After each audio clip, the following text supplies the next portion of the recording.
भाजपच्या माजी नगरसेविका मृणाल पेंडसे यांच्या वतीने सन 2019 मध्ये सभागृहात अनधिकृत होर्डिंगचा मुद्दा मांडला होता आणि त्यावेळी प्रशासनाकडून अहवाल मागवून त्वरित कारवाई करू असं सांगण्यात आलं होतं। त्यानंतर अनेक वेळा त्यांनी हा प्रश्न उपस्थित केला, पण प्रत्येक वेळी काही ना काही कारण देऊन टाळण्यात आलं होतं। नुकतंच घाटकोपर येथे अनधिकृत होर्डिंग्स दुर्घटनेत अनेक जणांचे जीव गेले। आपण ठाण्यात अशा दुर्घटनेची वाट बघताय का? ठाण्यात जागोजागी अनधिकृत होर्डिंग्स उभारलेत, या सगळ्याला कोण परवानगी देत आहे, यांची संख्या किती आहे ही माहिती नागरिकांना कळणं गरजेचं आहे। यात महापालिकेचं आर्थिक नुकसान देखील होत आहे।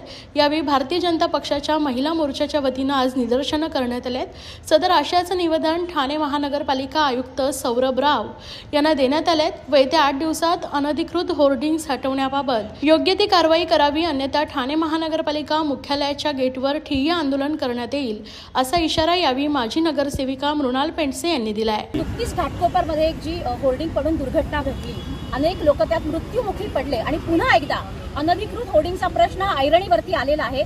मी सभागृहात असताना 4 वर्षापूर्वी 5 वर्षापूर्वी अनेकदा हा प्रश्न सभागृहामध्ये उपस्थित केला होता आणि त्यावेळी मला अधिकाऱ्यांकडून अशी उत्तरं मिळाली की अनधिकृत होर्डिंगचा कुठलाही डेटा आमच्याकडे नाहीये, पण आम्ही पाहणी करू, अहवाल तयार करू आणि लवकरच त्याच्यावरती कारवाई सुरू करू। त्यावेळेस महापौरांनी कडक आदेश दिले होते की आठवड्याभराच्या आत अनधिकृत होर्डिंगवरती कारवाई झाली पाहिजे, पण या 4 ते 5 वर्षात कुठलीही कारवाई या होर्डिंगवरती झालेली दिसत नाही। आणि तुम्ही ठाणे शहरात बघाल तर ठाणे शहर आपलं विद्रूप करून टाकलेलं आहे। जागोजागी अनेक मोठमोठाले अनधिकृत होर्डिंग हे उभारले जात आहेत। म्हणजे बऱ्याचदा तुम्ही बघाल तर परवानगी असते 15 बाय 15 ची, पण तिकडे होर्डिंग उभारले जातात 40 बाय 40, 20 बाय 20। म्हणजे या सगळ्यावरती कोणाचा वरदहस्त आहे? किंवा आता आम्हाला असा प्रश्न पडायला लागलाय की पालिका प्रशासन हे ठाण्यामध्ये एखादी दुर्घटना होण्याची वाट बघतंय का, किंवा निरपराध लोकांचे जीव कसे जातात याची वाट बघतंय का?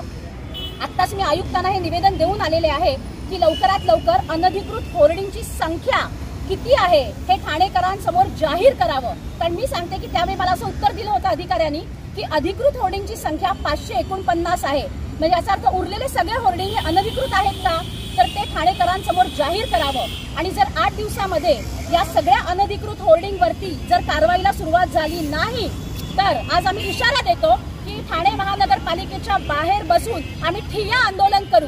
आणि कालच फ्लावरवालीच्या इथलं एक होर्डिंग हलत होतं, अशी नागरिकांनी तक्रार केल्यावरती त्याच्यावरती कारवाई सुरू झाली आहे। म्हणजे पालिका प्रशासनाला हे सगळं दिसत नाही का? काही मुद्दामून डोळे झाक करतात। इतके जेव्हा होर्डिंग उभारले जातात तेव्हा हे सगळे अधिकारी कुठे असतात?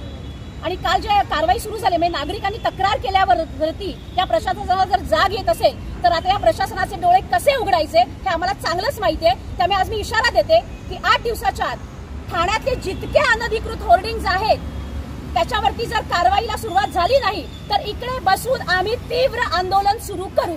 अनेकदा असं पाहिलं जातं की होर्डिंग्स जे मालक आहेत त्यांना अनधिकृत मालकांना नोटीस दिली जाते, मात्र त्या नोटिसीला केराची टोपली जी आहेत ते मालक दाखवत असतात। अशांवरती कशा प्रकारे कारवाई महापालिका करायची अपेक्षा आहे? जसं मी म्हटलं की इतके होर्डिंग उभे राहतात आणि हे अधिकाऱ्यांना दिसतच नाही किंवा महापालिकेला कळतच नाही, असं होणं तर शक्य नाहीये। म्हणजे यांचा साठलोट आहे का, ह्याच्यावरती कोणाचा वरदहस्त आहे का, कोणाच्या आशीर्वादाने होतंय हे मला माहिती नाहीये। पण जर ह्या चुकीच्या गोष्टी घडतायत तर त्याला आम्ही नक्कीच विरोध करणार आणि ठाणेकर त्यांची सुरक्षा ही आमच्यासाठी सगळ्यात महत्त्वाची आहे। त्याच्यामुळे आमची हीच मागणी आहे की अनधिकृत होर्डिंगवरती ताबडतोब कारवाई सुरू करा आणि ठाणेकरांसमोर हे नक्की सांगा की अनधिकृत होर्डिंगची संख्या किती आहे ते। कारण यामध्ये महापालिकेचा महसूल तर बुडतोच, पण त्याचबरोबर लोकांच्या जीवाची यांना पर्वा आहे की नाही हा पण आमचा प्रश्न आहे।